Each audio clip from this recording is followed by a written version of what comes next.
Hey guys, this is Luis with Front-End Solutions, and today we're gonna go see a customer that needs a mural on a wall.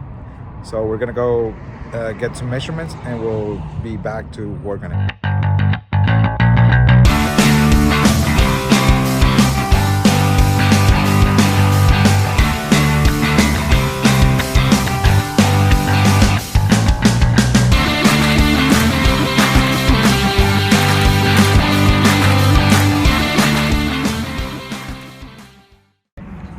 Alright, so we're here.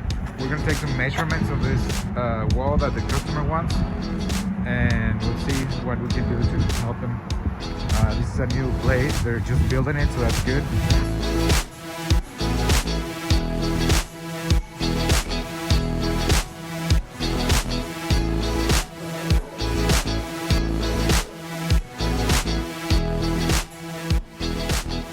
Hey guys, so we're at Blast Swim Academy, and we're gonna be installing this wall. We're gonna put a mural on this wall, and right now what we're doing is we're doing some samples of the vinyls to see which one we're gonna use. So these are the samples that we're working with. We're gonna leave them there for a few minutes, and then we're gonna see how they work, and we're gonna pick which one works the best. So next we're gonna come with a printed vinyl and install this wall maybe next week.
Well, we finished this project. The wall is done, and I'm gonna show it to you right now.